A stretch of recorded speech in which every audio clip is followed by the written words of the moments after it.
Nous sommes dispersés, répartis en 54 morceaux. Alors, vous ne pouvez pas avoir la quintessence, la logique du continent que lorsque vous avez mis ensemble ces 54 pays.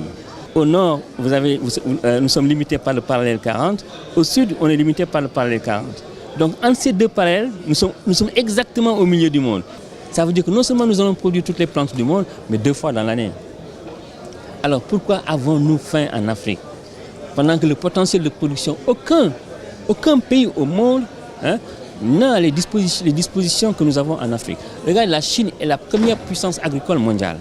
Elle est située au nord, à 100% au nord. Donc elle n'a pas de climat sud. Les États-Unis, c'est la deuxième puissance agricole mondiale. Elle est entièrement située au nord. Nous sommes situés à 50% au nord et à 50% au sud. À chaque fois qu'un pays n'a pas un produit, parce que la saison est passée, ce pays-là va au sud pour rattraper sa production. Quand par exemple des produits de saison, vous ne les avez plus, par exemple la mangue, on ne l'a plus au nord, c'est au sud, vers le Cameroun, etc., qu'on doit aller pour avoir une mangue fraîche. Aujourd'hui, l'objectif, c'est d'atteindre l'autosuffisance alimentaire. C'est vrai que la seule arme de demain, c'est de réussir une agriculture durable, d'abord, et les céréales parce que c'est important. C'est très important que ce soit pour l'agriculteur, que ce soit aussi pour le consommateur. La Côte d'Ivoire a initié son PNIA, qui est le Programme national d'investissement agricole. Et lorsque vous voyez les composantes de tout ce qui est inscrit là-dedans, on voit que d'ici quelques années, la Côte d'Ivoire va pouvoir prendre son envol.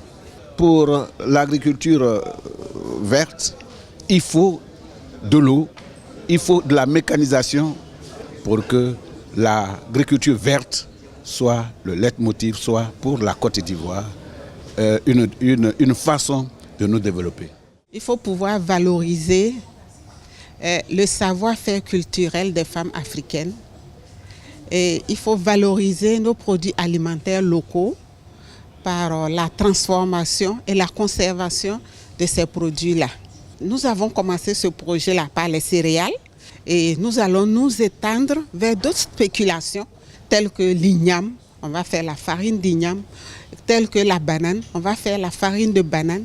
Et à partir de cette farine de banane-là, on fait déjà les quiches, on fait les pizzas, on fait les cakes. C'est pareil pour la farine de maïs. Vraiment, c'est pour essayer de valoriser nos produits alimentaires. La Bourse agricole d'ivoirienne, c'est un modèle unique que nous avons conçu et mis en place, qui obéit à un contexte national, mais à un contexte aussi sous-régional, justement, l'Afrique centrale aussi ayant le même problème.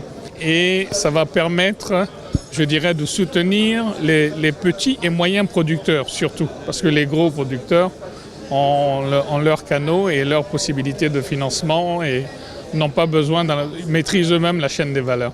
Alors que là, nous apportons un plus à tous ces producteurs-là qui vont pouvoir s'exprimer, avoir leur récolte vendue au meilleur prix et ça va certainement susciter aussi des vocations.